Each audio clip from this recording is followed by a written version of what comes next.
Hello. Thank you to our Hey. first episode. Thank you everyone for tuning in to our first episode of Polkadot Anti-SCAM Team Live. Today we have a wonderful guest, William from PermanceDAO. And yeah, let's get straight into it, I guess. So just a quick overview for our audience. What is Polkadot Anti-SCAM Team Live? We bring you key figures that are shaping the future of Polkadot. It's very builder centric, and today we're going to be diving deep into the Web3 universe, where builders and users are the lifeblood of any ecosystem. So we're going to explore a crucial study on the builder experience in Polkadot, which I believe is a vital topic for understanding how platforms can attract, entertain talent. The research that we're going to be discussing today was conducted by William, and it comes at a time of great transition for Polkadot, making this study all more relevant and timely. So without any further ado, hey, William, how's it going? Hey, how's it going? Great to be here. It's great to be here on this very first edition, and I hope I do it justice and set a good standard for this moving forward. Definitely. So for those who don't know, William is a researcher that's dedicated to understanding the builder experience in blockchains. And recently he's conducted an in-depth qualitative study that interviews various teams that have considered joining or have left Polkadot already. So besides that, though, I'll go ahead and let you introduce yourself, William. Sounds good. Well, I've been in Polkadot for a few years. Actually, I originally entered the ecosystem as a member of Talisman. And Nice. earlier this year, I moved into actually the DAO, I would say, to the Polkadot ecosystem. And I became one of the first DVs during the very first wave. So that was, I think, around March to May. And then I became one of the first head ambassadors for the first on-chain ambassador program. And so that's really what got me into the space to think about builders, to think about the ecosystem, to really think about what was needed in Polkadot and what led to this research.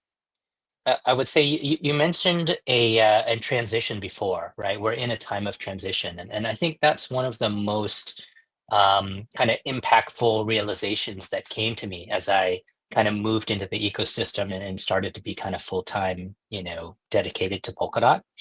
And I think there's a few transitions that I thought really came to the surface for me. The first is that we're transitioning from a technology to a product, right? And really, what's the difference there?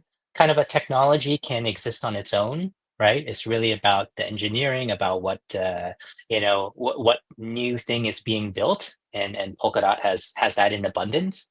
But when you think about moving to a product, that's really about where you think about having to merge that technology itself with adoption by users, right? So you need to have a feedback loop. You need to understand the choices that the users of that technology make, right? In this case, it's the builders. You have to adapt then in real time to what drives their decisions. How do they perceive you, right? So that's the first important transition. I think the second one, really in my mind, is that as an ecosystem, we're transitioning from an inside-out perspective to an outside-in perspective.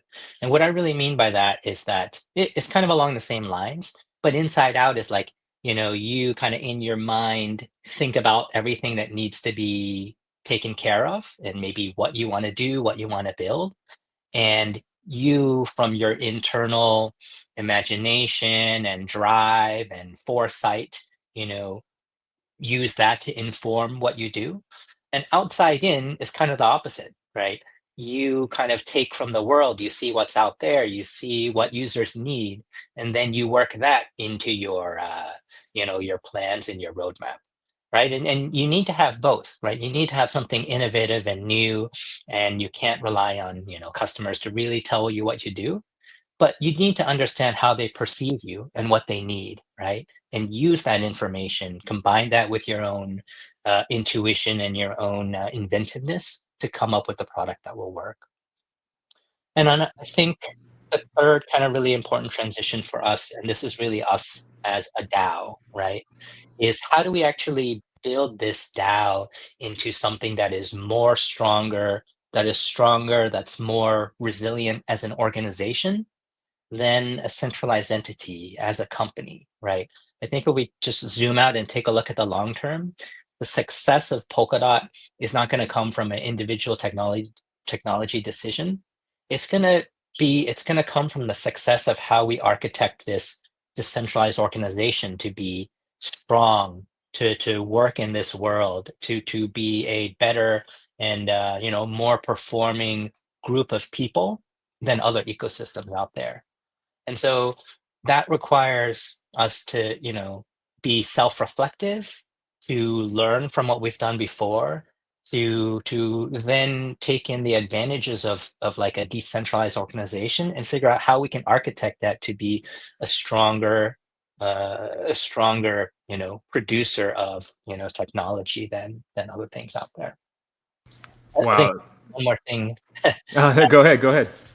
Not to take over the conversation, but for me and myself, I come from a background in product and enterprise sales, right? And so, I had to learn very early on in my career that just making the best product or the best technology doesn't, it only lasts so long. But when you're in a very competitive environment, right, and you really need people to, adopt what you're doing, you have to understand the customer, you have to understand what they're doing, and you have to really be able to show them the value, meet their needs, especially for larger enterprise software and systems. It's really about, a lot of it happens to be the relationship, right? Part of the product is actually the relationship and the experience they have using the product, being supported, feeling like a lot of risk reduction is comes from the relationship that you build. Yeah, 100% agree with that. And that's, super insightful. It makes sense that you came from Talisman, y'all changed up kind of the wallet, game on Polkadot. And now, you're providing that similar success into kind of building out something that, is a little bit more, I would say, eye-opening to users, like reading over the study that you did. I mean, it's one thing to kind of guess it yourself, but to hear it actually come from builders and people inside the ecosystem, it's a whole nother thing. So I think that makes a lot of sense. And like I said before, that was super insightful. So I mean, talking about the research that you've done, like, why do you feel that it was necessary? I think as I mentioned, kind of in the larger context, I was one of the head ambassadors this summer, and through that, even though that process, that program is no longer active and it's really being reformed into a new program based on the learnings. One of the things that I wanted to kind of contribute as my last kind of act in that old program was to really start to, change the culture about how we engage with builders and talk to them. And, because I was interacting with so many different parts of the ecosystem, um, some of the people that I had great relationships with were starting to look at other ecosystems. And I really wanted to know why, right? And I think, we can all guess why and, make a list and, maybe look at other ecosystems and see what they're doing. But as you mentioned, it's different to get a firsthand perspective, right? Because you maybe can find some details about the real motivations that drive people, and you can kind of surface realizations that that you might not have thought before. And of course, you can, usually you develop hypotheses, and then you can validate those. You can see, hey, is this thing that I thought was a reason really a reason, or is it something else, right? And so I just wanted to, I didn't see a lot of this getting done in the Polkadot ecosystem, and maybe it's there out in places that I'm not really connected to, but I thought it would really be really great kind of to add this to the culture of Polkadot, right? To add a culture of self-reflection, a culture of learning, and a culture of like communication, right? Because communication is where you build relationships and you get learning. Yeah, I mean, after reading over the document myself, it answered a lot of questions, and honestly, it made a lot of sense. as the reasons to why some of the teams might be leaving and everything. Do you feel like it kind of confirmed a lot of your suspicions, or was it like totally kind of out of left field? I think it's difficult, right? When you're trying to do research and you're trying to get a meaningful conclusion, right? You want to balance having I'd love to call it a hypothesis, right? Because then it's a little bit more scientific. It's not you always want to avoid what's known as confirmation bias, right? Where the evidence that you see just naturally confirms what you already believed, and then you don't actually go a level deeper. And so um, I would say yes, in a sense, right? Right. We all know that people are, if you talk to a lot of investors, you know that people are finding money more easily in other ecosystems. Um, but actually, there were a bunch of things that I didn't have firsthand experience with, right? If you think about like my background at Talisman, Talisman is really kind of a layer on top of the ecosystem. It's really about out with the users, about their experience. How do they, what confuses them? How can we clear that up? But you don't go so deeply down into the protocol layers, right? So the builders that I interviewed for this, they're people that are really building chains, building parachains. And, that was the core of Polkadot 1.0, which kind of covers their term. And so, yeah, I was actually able to learn a lot about their relationship with the ecosystem, their relationship with W3F and Parity, as the main entities. And so, yeah, for me, I was able to kind of get a lot of information from when I was not so active, right, in the ecosystem.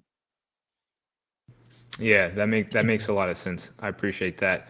Um, you know, I think we kind of already went over like what initially motivated you to conduct that research. So we'll go ahead and move on to like kind of like the questions that went into this interview, right? Like, what were the main questions that you aimed to answer? Like, did you go in thinking that you were going to get certain answers, and kind of like had to change up these questions as you started getting in more answers, or did you go in and you kind of stuck with the program and get a lot more data that way?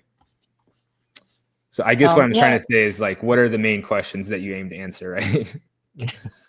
yeah, so for me, I prefer to go into these type of let's say product or customer understanding interviews with more of an open mind.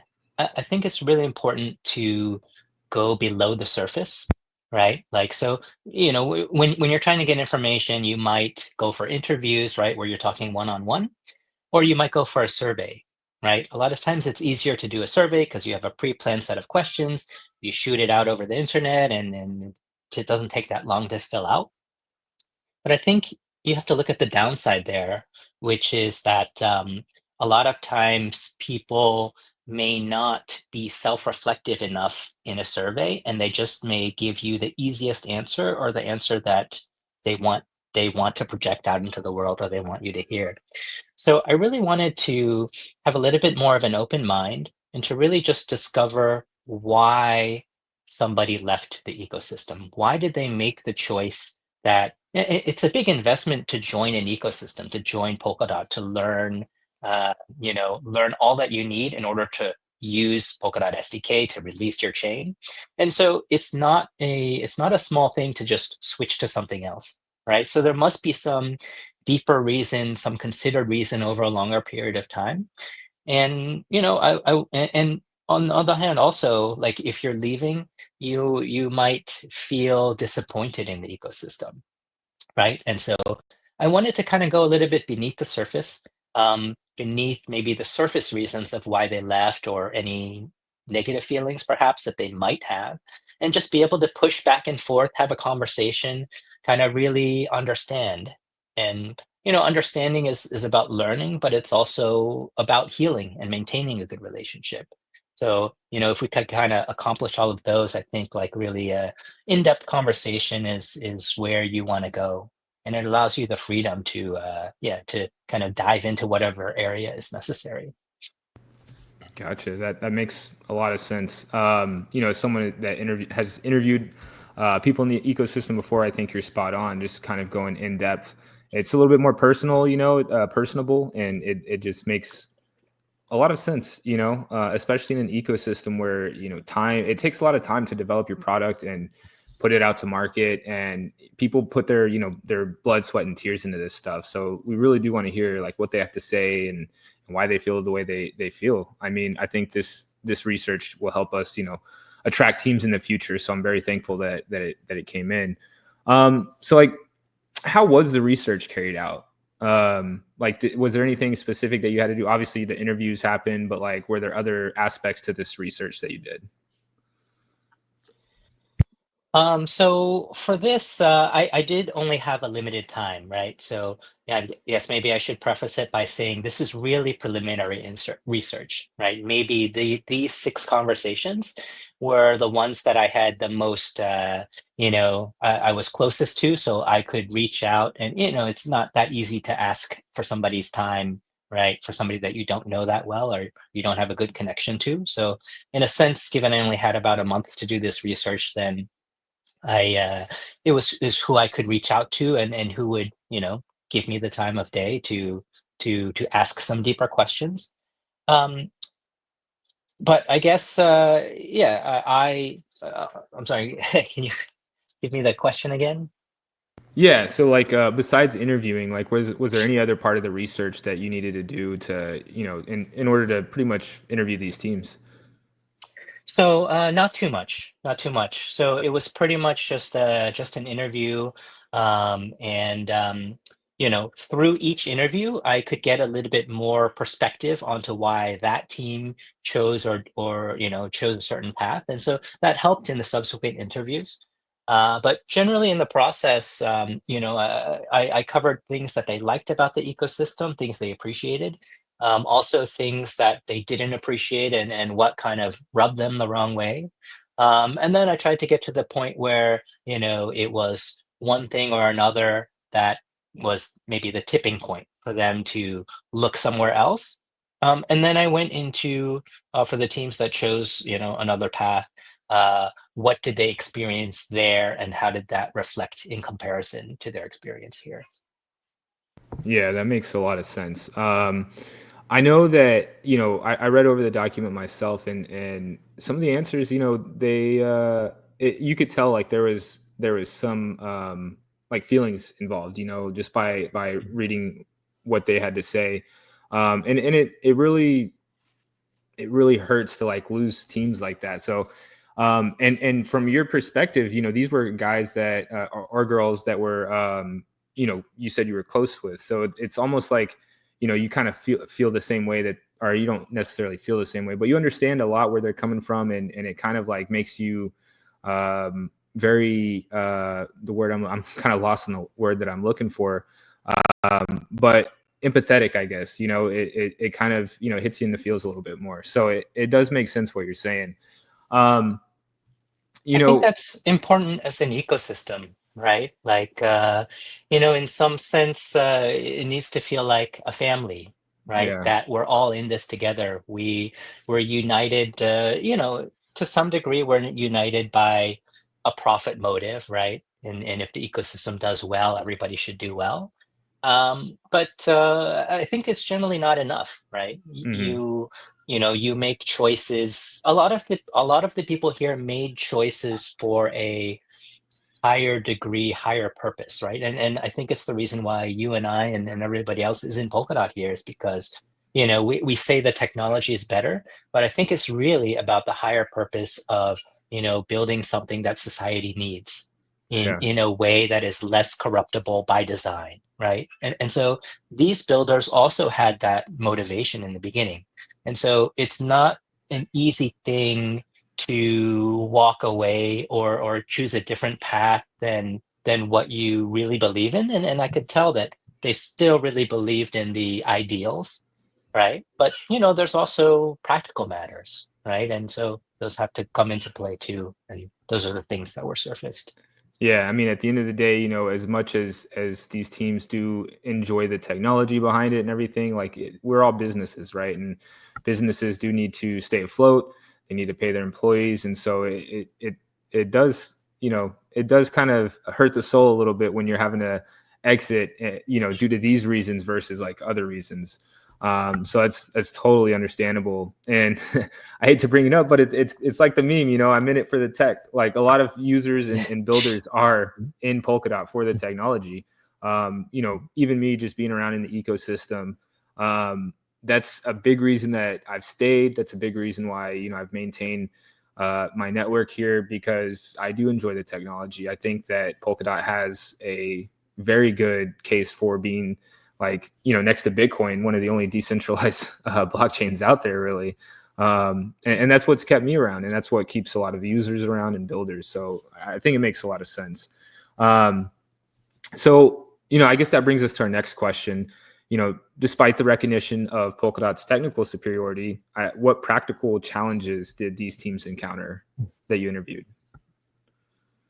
Well, I'll give a little bit of context here, right? Again, just due to the fact that this study is retrospective and these teams have made the decision to leave, it's really about Polkadot 1.0, right? Which is the parachain product. And so I think that the general technical challenges were really about the challenges of running a parachain, right? And so, in a sense, the power of Polkadot and the power of the parachain product is the customization ability that you have, right? So you can assemble exactly how you want your parachain to operate, but then you have to deploy it and keep it running. So I think, you know, uh, one thing that you'll hear in common from many builders is that Polkadot upgrades itself all of the time. I mean, even at a product level at Talisman, we had to deal with this all of the time. All of a sudden, something breaks, and then your product breaks, and then users come in and are asking, "Hey, why doesn't this work anymore?" And then you find out, "Oh, yes, the runtime upgraded." Right? And so you can imagine that that is, if that was happening to us at Talisman, then it was happening even more to the people that were using this, using directly the SDK. And so I think it definitely required a level of investment of an engineer to understand that process, manage it, monitor what was happening, and prepare in advance for that. And I think that was I think that's the main kind of category of operational um, of challenge, right? And kind of a comparison that you might think is that EVM, at least during these interviews, was generally thought of more as a set it and forget it, right? Like once you deploy it, you're really innovating and changing on the contract layer. You're not doing so much to the underlying blockchain, so you can kind of set and forget there. So yeah, I think that was the main operational challenge. It really a trade-off, right? That's the trade-off of Polkadot. But in a sense, there could be more. When if you do have that trade-off, I think you can deal with it with more communication, preparation, kind of just knowledge and preparedness. Yeah, at my with my time at Parity, this is actually something that I commonly heard from teams as well. Being on the business development realm and working closely with some of the teams that had already deployed parachains, it was a common complaint, and it did make it a little bit hard having to have like a pretty much like a full-time engineer, watching out for that kind of stuff. Whereas, in other ecosystems, that's not necessarily the case. So I think that answer doesn't really surprise me. And I think, Polkadot 2.0 definitely does a lot to address this going forward. So hopefully some of these teams will see this upgrade as a very positive thing. Yeah, I think even lately, you look at all the developments with OmniNode, right? I think that goes a long way. There's so many steps that are being taken right now to address these things. And of course, you never know whether something's is enough until you kind of put it out into practice and see how it does. But I see a lot of good changes on the development experience front. Yeah, and it kind of goes into your point. You really do have to listen to these teams that are deploying. It's not just a community of users, but it's a community of builders, and they're giving their feedback. And it's very important that Parity and Web3 Foundation take that feedback and build something out to address it. And I think they've done a good job of that.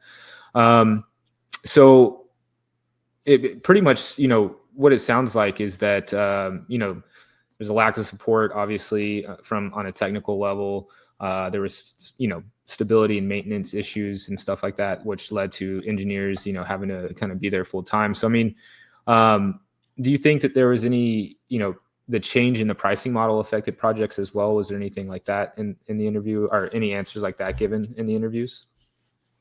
There was a little bit of that. So we did have a change from the parachain model where you don't actually have to pay on an ongoing basis. But right, it was a crowd loan model. So as long as you could secure the loan, you might forego your opportunity cost of staking rewards, but you would get that back, or users who contributed to you would get that back at the end of the lease time.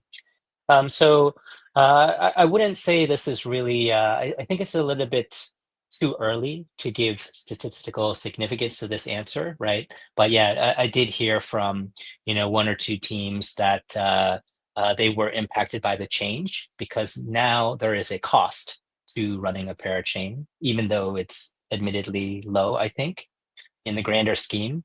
But before there wasn't that cost. And so, I think it's something to monitor. And it's something to think about in the greater perspective of what are the costs of running in other ecosystems, which I think is something that we don't, or at least I don't have a great perspective on now. So I think there's a lot of kind of competitive research and future research that can be done there. Yeah, definitely. One of the common things, that I've heard is that, Polkadot does have a relatively low cost compared to some of the competitor blockchains, but at the same time, it could be higher than others. So I think, you're definitely right about needing to do some more research into that aspect. Um, so I guess my next question would be the where the support improvements that have come since, these teams have left, and really after the decentralization of parity and everything, do you think that they were enough to kind of address some of the challenges that were given to you in these interviews?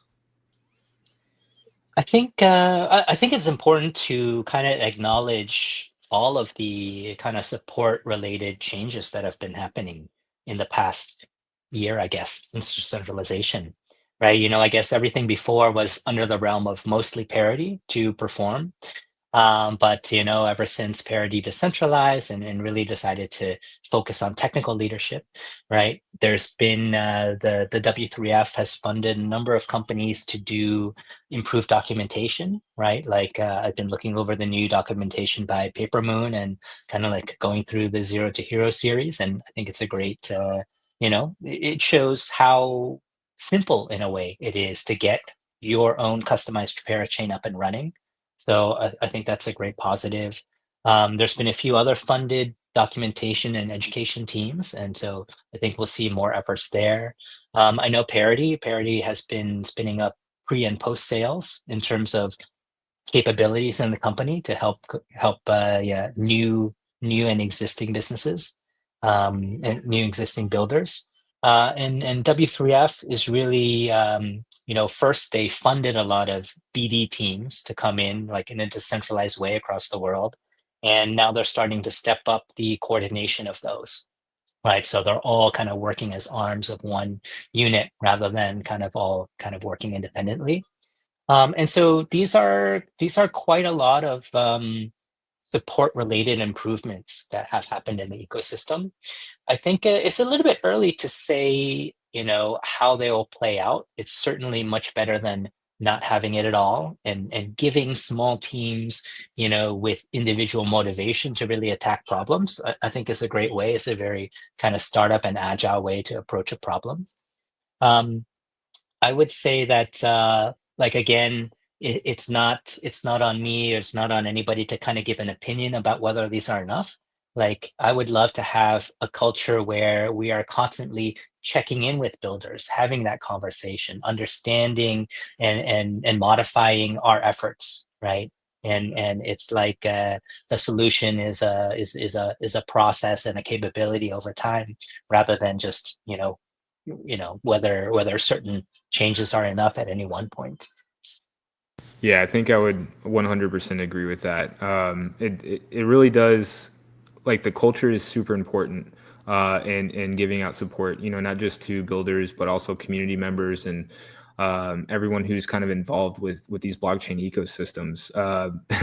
We've seen, we've seen it time and time again, and before Polkadot, where builders aren't getting enough support, communities not getting enough support, and it just leads to a very fragmented like ecosystem overall. And I think onto your point, about it's not really, our you want to promote that culture. I think honestly, we've done Polkadot's done a great job of the decentralization process. There's not really any other ecosystems, minus I would say like someone like Bitcoin or a blockchain like Bitcoin, that can truly say that they have an ecosystem that is as decentralized as Polkadot has done. And the fact that it's still functioning, I think, has proven a lot of people wrong, from my perspective at least, right? Now, I'm not the most technical guy. My specialty is marketing and business development, but from that kind of perspective, I think it makes a lot of sense. So I guess we'll go ahead and move on to a few other questions. During your interview, like, did any of the teams mention that there were difficulties like obtaining these investments because they were in Polkadot or anything like that? Definitely. I think this is something that you hear quite often, right? I mean, any team that is building in Polkadot, any team that's launching, it's quite difficult to get an investment these days, and over the past year. And I think in a sense, they're being addressed, right? The W3F has set up a number of ecosystem funds, right? And so if the investment from outside or from traditional VC firms has dried up a little bit, you need to kickstart that internally, right? So actually today there's many efforts to bring ecosystem funds in to provide early stage grants, right? We see EZA with the new bounty. I think in terms of what these teams told me and the reasons that they were looking outside, um, you have other ecosystems other multi-chain ecosystems that have really taken off over the past year, right? It's really the EVML2s, right? That have a similar message to Polkadot, right? We are a multi-chain ecosystem with some kind of interop, and if you build in our ecosystem, then you get all of these benefits, right?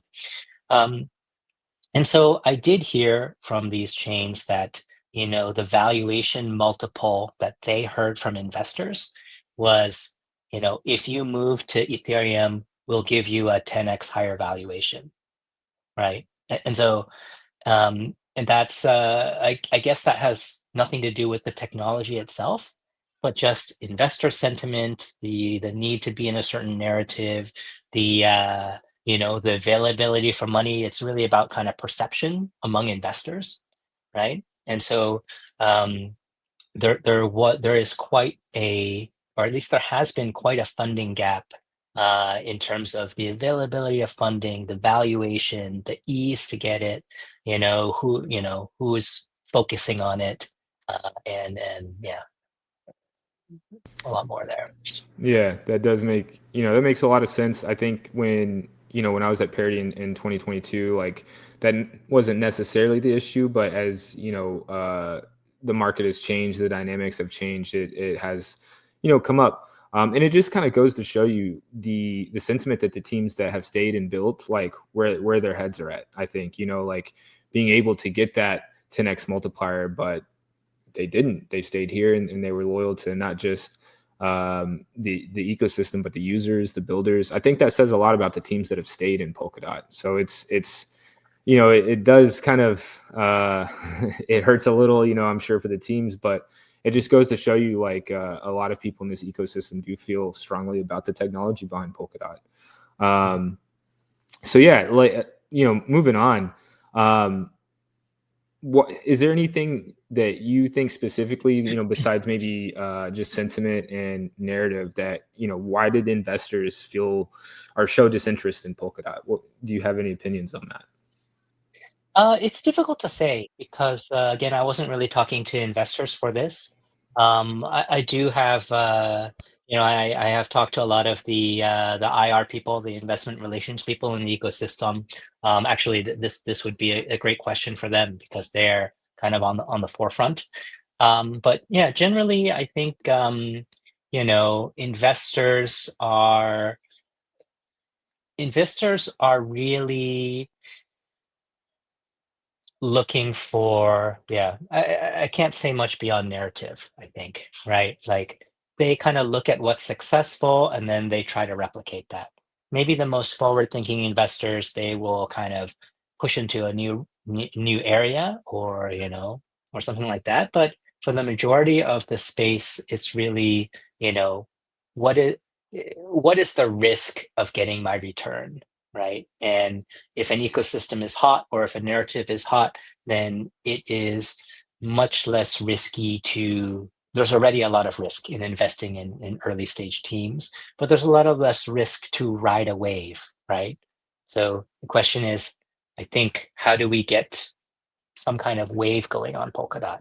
And then the investors can come in and ride that.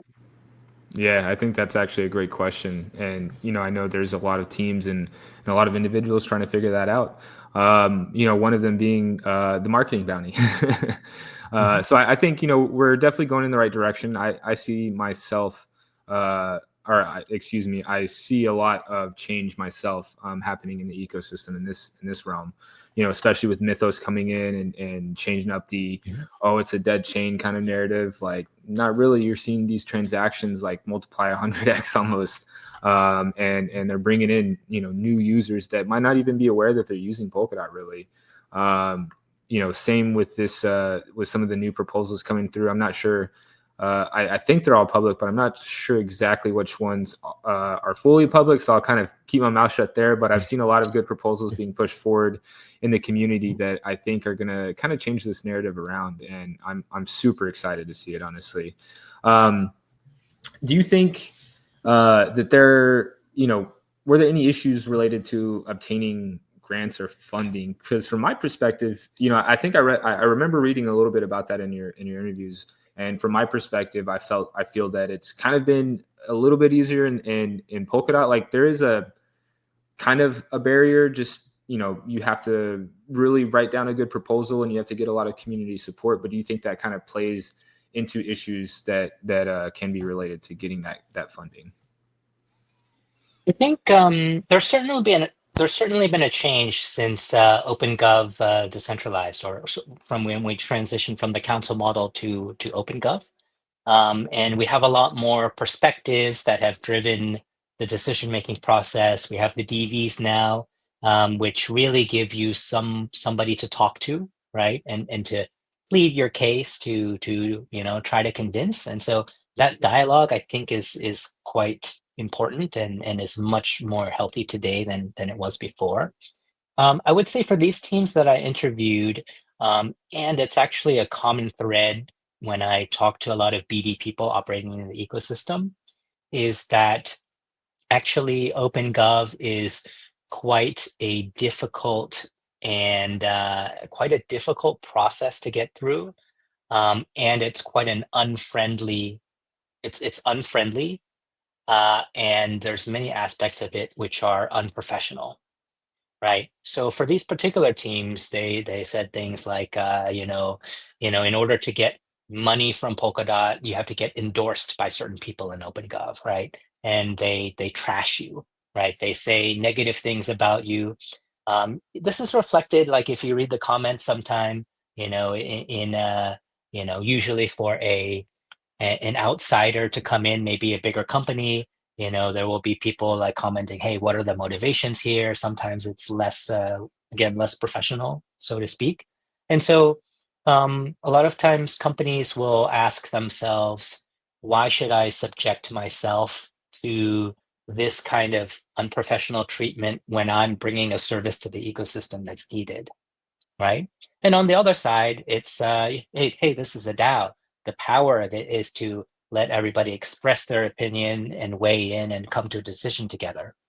And so the question is really, how do we do that in a way that asks and answers the very important questions on due diligence, How do we align on the right strategy? How do we engage external companies and builders to come in and have a good experience, right? Where even if they get rejected or the proposal doesn't pass, it it leaves a sense of professionalism and the desire to try again and to improve the proposal and move forward, right? A lot of BD people that I talk to, and this is outside this particular research, but they say, I'm working with these big companies and I would never put them in front of OpenGov, right? That's just it. And sometimes OpenGov is the exact thing that would bring them in because they need some funding to defray the initial cost of supporting Polkadot, right? So I think this is in a sense, a larger issue that we need to think about and evolve towards solving, right? There's so many positives, right? In that it is participatory, the strength of the ecosystem comes from the strength of the community.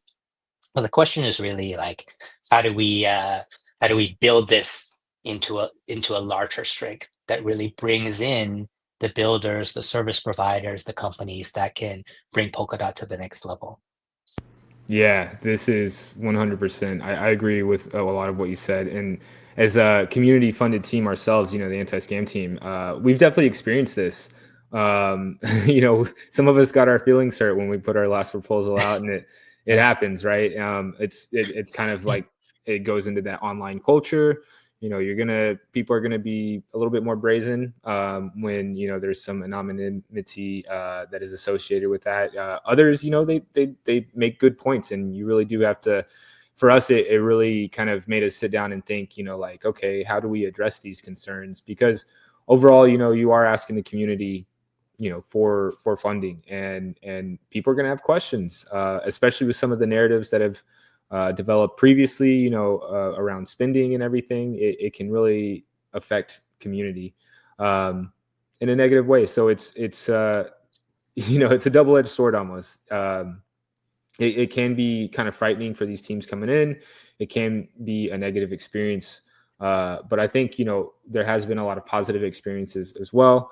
For instance, like really community oriented like initiatives that have been taken, like the moderation team for social media, and Discord, and Reddit. They've done really well in putting forth proposals and getting that feedback and implementing it. Same for us. We have taken a lot of the feedback to heart. I know one of the things that we experienced ourselves was that people felt like some of the rewards may be too much, and we took a hard look at it, and we slashed rewards, and it made a lot of sense, coming from that perspective. So I think it really is, up to the teams themselves and up to the individuals to really develop that relationship. And it kind of forces teams to get to know the community and get to know the environment that they'll be getting that funding in. So I think, as it's a double-edged sword. It can be a good thing, it can be a bad thing, and I think we need to see it kind of play out more to really answer this in a firm direction. But you kind of answered, the next question: how was the relationship with the community and builders managed? I think, this your previous answer kind of goes into that. But do you want to speak any more to that? Yeah, I think again, and with the perspective that these conversations are really about looking back at the experience of what builders had experienced over the past, say, approximately 18 months, right? So it's quite a long period of time, and things change so quickly, right? So I'm not necessarily saying that what we have in this report is how the ecosystem is today and moving forward, but I'm saying that this is what they experience, right? And so I think one really important like quote that I heard from them that was kind of that resonated amongst multiple of them is like they one person said, nobody in the ecosystem spent time with us, right? Like that means nobody, it was really hard to get in touch with parity. Another builder said, hey, parity is like a castle in the far off distance somewhere, right? So that distance between the major parts of the ecosystem, what's driving it forward, and individual builders, right? That was not there. And so I think that's kind of the core of relationship management, right? Do you feel like you're a valued member of this community, a valued member of this ecosystem, right? And so whether or not you are, right? And I think all of these are because they're deploying parachains and they're using the core technology and bringing it out into the world. How you perceive that and how you feel about it is another layer on top of that, right? And so that's something that's really important for us to reflect on because that is something that very much the community can make an impact on, right? Is to make all the builders feel welcomed, but also have some guidance on where they should go, how they should, interact. And the community, if you look at all these other ecosystems, right, they say the community is the product or the community is the ecosystem, right? Because the community has the power to give you your first users. It has the power to give you your core evangelists, right? Like those are some of the things that the ecosystem or the community can give to builders that are coming in. So I think it's always important to understand the perception, to take care of your customer who are builders, right? And even just the dialogue that leads to learning is the raw material that you use to then figure out how to improve. Yeah, I love that perspective. It's so true. Constructive feedback is always going to help it out a team more than kind of some of the some of the other things that can be said towards these teams. Do you feel like so? I mean, you kind of answered this next question I had for you. Like the experience on Polkadot when comparing it to other platforms. Do you think like the relationship is or how do you compare that relationship with other platforms? How did these teams mention anything about maybe building on Ethereum and getting that support back when you conducted these interviews? Yeah, I think the thing that stood out the most, right, was one team talked about going to an Ethereum L2, right? And I can't remember if this was Optimism or ZK Sync, right, or Arbitrum. This is not Arbitrum, but you know, as soon as they just thought about exploring the other ecosystem, they booked a ticket to go to the ecosystem headquarters and they were welcomed with open arms, right? They the ecosystem understood that the leadership of that ecosystem understood their biggest concerns, and they set up communication channels to address each of those concerns, whether that's legal, whether that's getting users, whether that's deployment and technical support. And so there was a proactive understanding of the challenges, the biggest challenges, and a proactive handling of getting those risks out of the way, right? And so when somebody when I think of enterprise sales, the reason that somebody will do business with you is that they understand your needs and they understand your needs better than you do, right? Or just as well as you do, right? Like you hire an expert to help you. You don't hire somebody that doesn't understand like what you're doing, right? And so I think that's the core of relationship management, especially like at an enterprise level when we're talking about these kind of big, bigger potential businesses. And so that really stood out that these other chains, even though they may not have the technology, they have the same vision, but they really understand and orient themselves around these builders as customers and as enterprise customers who should be taken care of like real customers, like real enterprise customers in a normal business. And so I think that was the biggest kind of anecdote that stood out for me, and something really missing that we could do better as a community, as an ecosystem. Yeah, I think I've heard this from people inside as well. Not just from your interviews that you've conducted, but I've heard that from other teams as well, and it's super disappointing to hear, obviously, because we always want builders to feel welcome, feel like they can kind of come out with open arms, And you see a little bit of a difference, inside like the online communities, for instance, like Substack, Discord, where a lot of the developers are helping each other out. They're creating their own little builder community. And I guess at the time, people felt like when you conducted these interviews, people felt like that was kind of more of Parity's job, and it makes a lot of sense, even if the product is not superior in a technological sense. If you're if you're accepted with open arms, that right there is sometimes enough to sway people to build on something that might not be as great. And that's not putting down any of these. I think a lot of the blockchains like Arbitrum and Optimism, they've done a great job of developing their ecosystems. But just when it comes to like the decentralization nature and just how Polkadot stacks up to a lot of other SDKs, you hear raving reviews for those that are building out. But unfortunately, sometimes we're not seeing the same results as other ecosystems. And I think another part of it is like, what is the front door, right? What is the front, when somebody wants to knock on the front door, where do they knock, right? It's not too clear right now.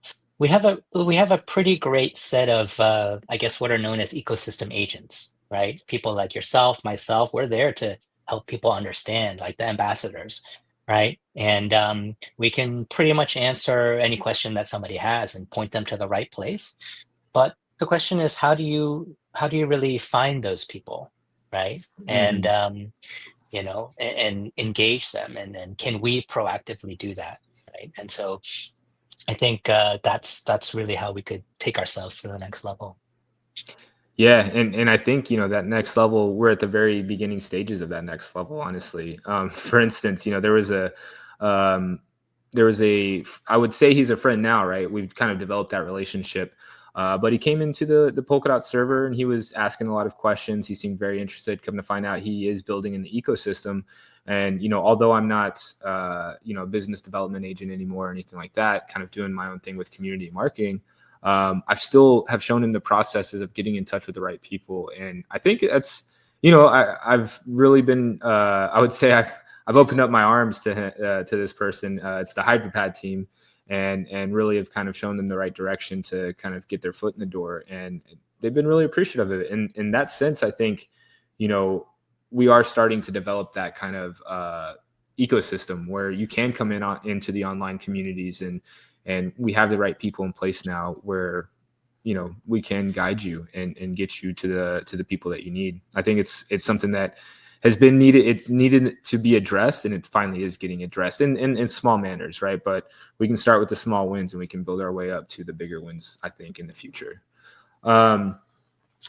So yeah, moving on to, like, you were speaking of some of these teams, they welcome them with open arms and everything. Like, what do you think these other platforms, besides obviously a little bit more of a open arm introduction, like what do these other platforms offer that are their strengths, other than what you've already spoken on?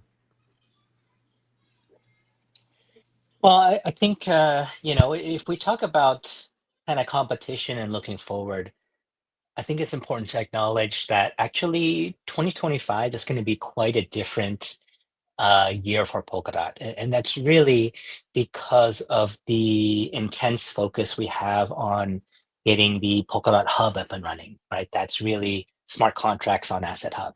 In a sense, you could say that that addresses many of the challenges of having to, figure out how to run a chain, figure out how to configure it, figure out how to like keep it up and running and upgrade it, right? If you have a smart contract platform, then maybe the entry into the ecosystem is that you just need to deploy contracts where somebody else is managing a highly performing chain, right? That has liquidity, that has other users, and that can give you, that kind of usage that you're looking for. So I think there's that on the one hand. I think second, uh, for the actual chain product, there's a number of improvements that are happening there too, right? Like we talked about OmniNode before, just simplification of everything that you need to get up and running. I thought one of the greatest things that I saw recently was Parody just put up a post on the forum saying that one of the things that they're going to do this year is to start to instrument the deployment so that they understand in real time when things are going wrong, like how are we benchmarking ourselves in terms of uptime, in terms of speed, right? That kind of basic data collection, and those metrics and those kind of KPIs, that's really the foundation of improvement, is when you start to kind of hold yourself to a standard and then try to improve that standard over time. And that's really a key, I think. Yeah, you've hit the target on that one. I think it's really good insight, and I think something that you are starting to see be implemented more. Um, so during this interview, were there were there any advantages that you saw, like that other and of course this is talking in the past, obviously when we're talking about the here and now, things are a lot different, but at the time, were there other advantages, like on other platforms like Solana, in terms of like just community and in the culture being built there? Yeah, I think the interesting thing, so I did hear about Solana, and it's more, I would say, anecdotally, right? But if you think about Solana, they're an ecosystem that already has critical mass, right? It's a default choice already for somebody to deploy, whether it's meme coins, whether it's community, whether it's developer support from the super teams that are out in every part of the world. When you think about Solana, you don't actually have to think about, should I deploy there? Am I going to get the support I need? Am I going to have users, right? Those are already checked off in your mind. So if you ask me, I think that means that Solana is an ecosystem that has critical mass, right? And so that's really what we're aiming for as for Polkadot, is how do we get to that critical mass point where people can understand us as a default choice to deploy on. I think if you look at the other ecosystems, and these are really the more chain ecosystems, an interesting thing I heard, and I guess this is probably pretty well known to people, is that kind of Optimism, ZK Sync, and Orbit. They're kind of the leading contenders if you want to deploy a chain.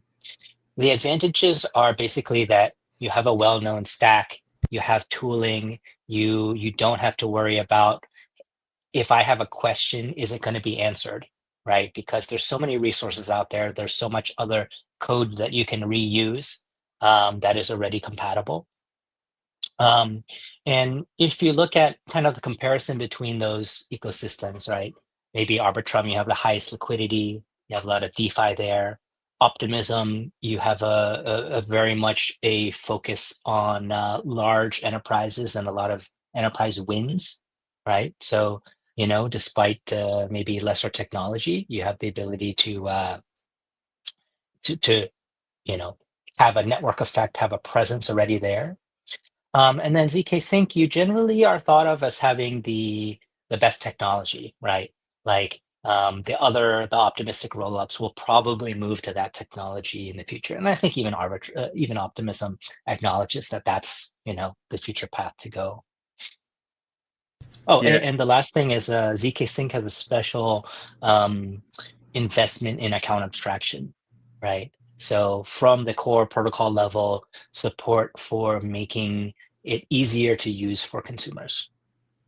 Yeah, that was something that I've heard a lot from, actually, from my time in other ecosystems as well. It's just this account abstraction. Although it's, I get the basics of it. I think it can be very complicated for a lot of users, just like regular users. Obviously, if you're a builder, you're going to know a lot more about it. But from my understanding, it does allow an easier onboarding, for users to come in and just not even be aware that they're being onboarded in a lot of ways. And I think, for our ecosystem, this is kind of changing as well. Things like Mythos, while I'm not sure, if they deal with the account abstraction layer, the gaming kind of platform that they're running is a good way to, and I think in a lot of ways it's similar to like how to onboard a community, because these guys, they're building something that you're not even realizing is really like blockchain related. NFL Rivals, who would have ever thought that? So I think it's, all these kind of small wins are equating to a big 2025. At least I hope, right? Um, so I think, we're kind of getting close to the end here. So I wanted to ask you some questions, like, you know, from the interviews that you've done, going into the here and now, right? Like, what do you think can be improved from this system? Obviously, there's a lot that has improved already, but from there, like, where do you think things can be improved even more?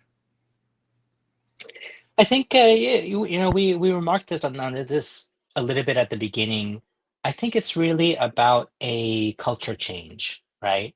And thinking about how do we improve ourselves, right? Nothing is ever set in stone, and in a very competitive market where there's many blockchain ecosystems, there's tons of VC investment, things can change quickly, and we do see things change very quickly. So the real question is, how do we learn from our mistakes?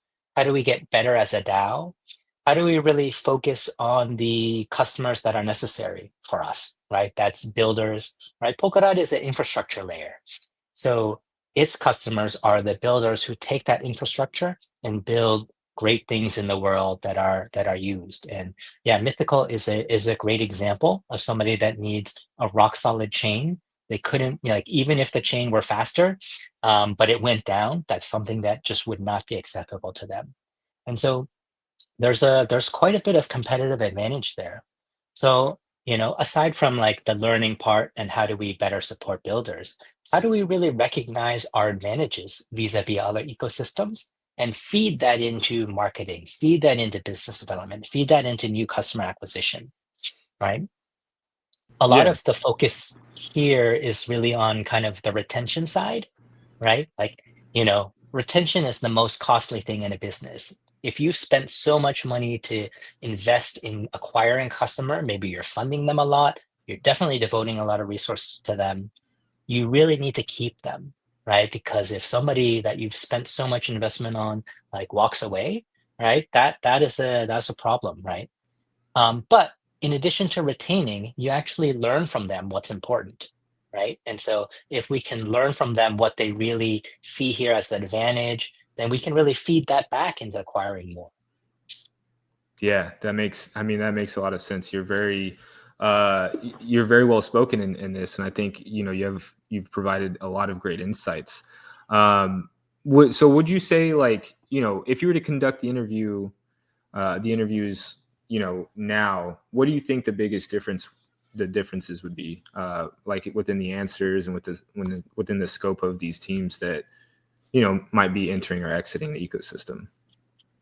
So I think we always need to focus on exit interviews, right? And we need to do them very close or close to times when teams are leaving or times are experience major changes.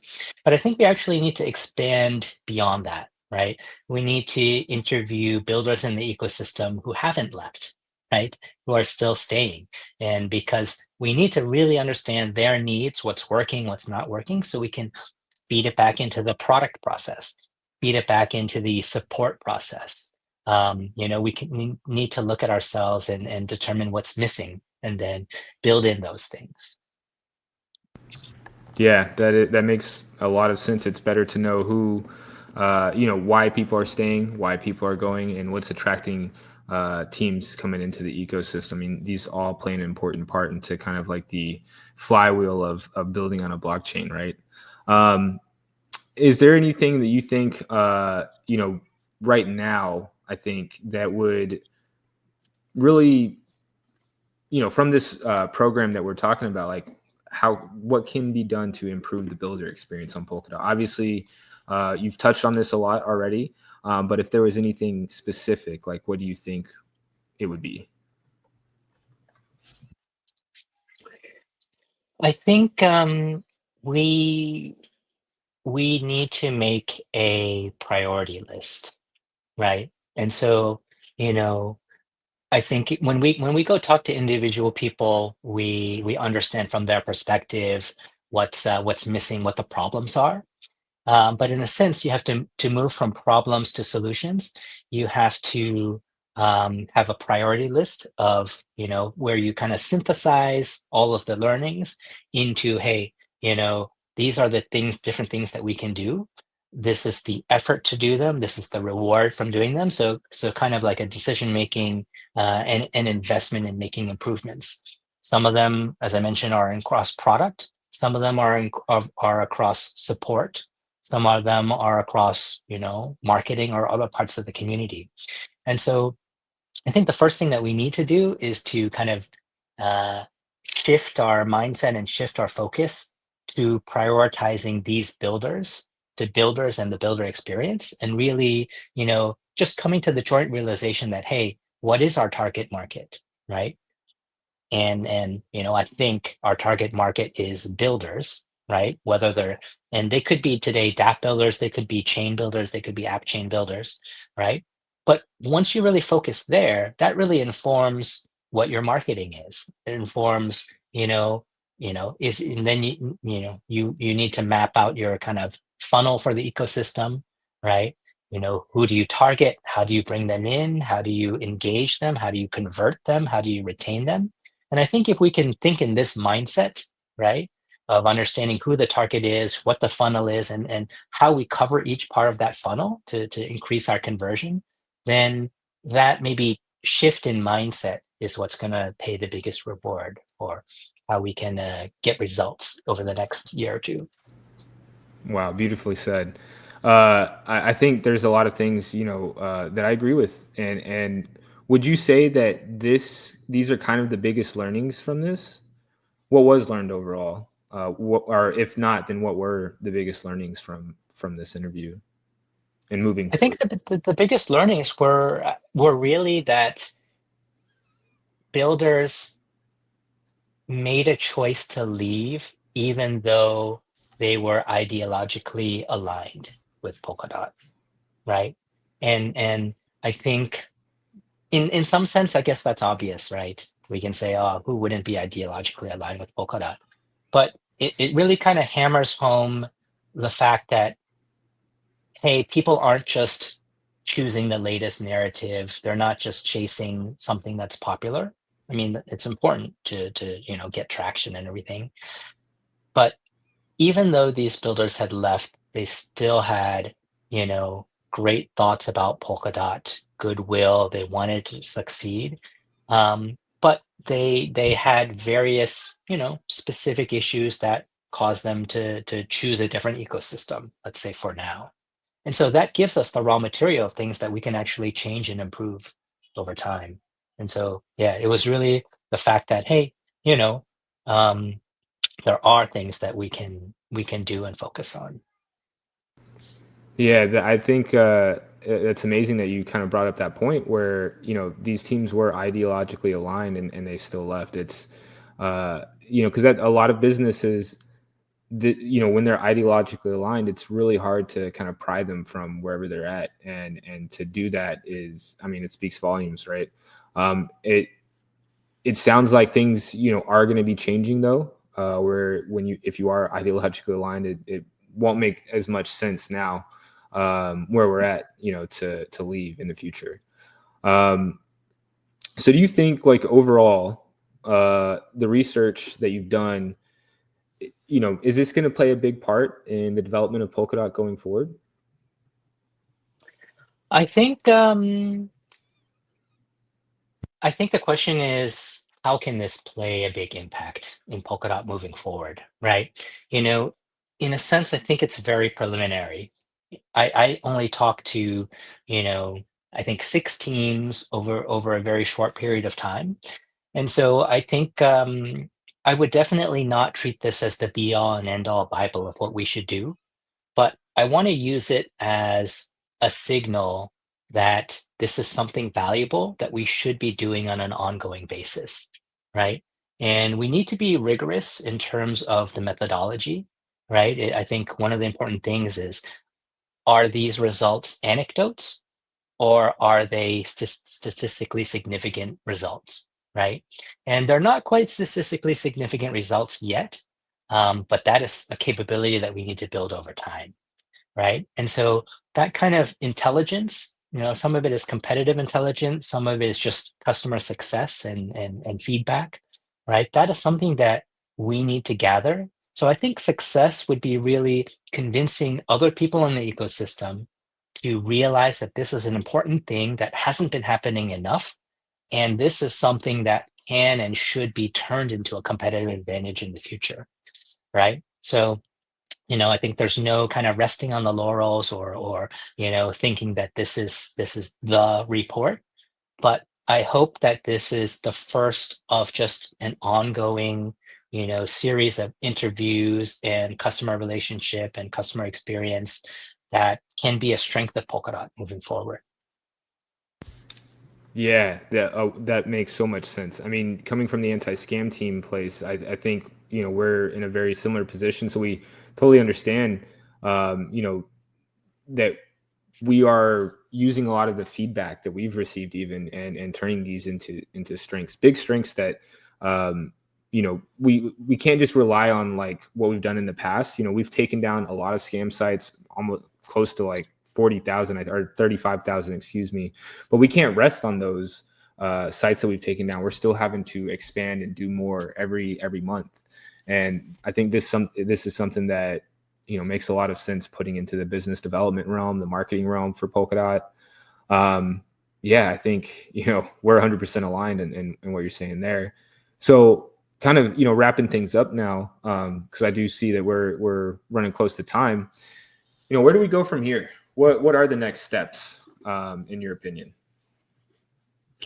So I think we touched on this a little bit before, but I think the next step is a little bit more research, right? Like we can definitely put things into practice, and I think we are, right? We are currently iterating the product. We are addressing a lot of the needs of developer experience, right? The question this year is really how do we make Polkadot Hub as successful as it could be, and Polkadot Cloud as successful as it could be, right? So in a sense, we have to really understand these new directions and what builders are looking for to be successful on those two platforms, right? So I think from a top line, like that's really where the effort is moving into this year. I think the community, right, really should reflect and think about the strategy, think about what the whole DAO can do to be supportive of these efforts. But specifically on kind of the builder experience, yeah, I do think that we can do a lot more by getting more information and setting up recurring ways to collect on the information and feed it into the process. I would love to do more interviews with teams that have left Polkadot, right? Because we really need to see, from these kind of anecdotal experiences, what do we see as truths over time? As I mentioned, to do interviews with teams that have stayed in Polkadot, right? To understand if they're, what are they happy about? What are they not happy about? How can this be made better for you? Those are, again, more learnings that can be fed back in. Um, and then hopefully we can design a process or a product. Maybe it's with the new ambassador program, maybe it's just with ecosystem agents, as to how to engage and retain and convert new users that are coming in, right? That's the most important thing, is to bring in new activity, new users, make people have to take a second look at what we have here in Polkadot, and keep them, right? Keep them around for longer of time. Growth compounds, right? That's really the importance for retention, right? Is because every every new person, every new protocol that you add to the ecosystem, their users don't just benefit them themselves, they benefit every other product and protocol in the ecosystem too. That's the compounding growth that you get. That's like the critical mass, the network effect. That's really what we're trying to achieve here. And so the result is actually some compounding growth that we get for the protocol. And that's why we invest in learning and improving and making the experience great for builders. Wow, that was very well said, William. All these answers that you've given have been invaluable. I feel like there's a lot of learning to be done. I hope that more people read the interviews that you've done. We'll have them linked in the description of the video so people can take a look. I think the things that you've brought up in this interview and the answers that you've gotten in your interviews with the team are going to really help people understand where there was trouble, what we can do going forward, with Polkadot 2.0 and how we can avoid these kind of mistakes that were made in the past. And, with the insights that you've brought here today, I just really want to thank you for bringing them up and telling the community, showing a new interesting perspective. Too many times people get wrapped up in, investment talk and just, user talk and all this, but no one ever really gets wrapped up in like, how do we move forward with these kind of answers? How do we move forward with like figuring these problems out? I think the conversation we've had here today has been wonderful in pointing these out. So I do want to thank you for coming on and being our very first guest for the Polkadot Anti-Scam Team live show. Thank you so much for that. We would like to remind everyone that this is a production by the Polkadot Anti-Scam Team. It's a group of Polkadot community members that are dedicated to combating all forms of fraud that may occur within the Polkadot ecosystem. And we always want to push the ecosystem further as well.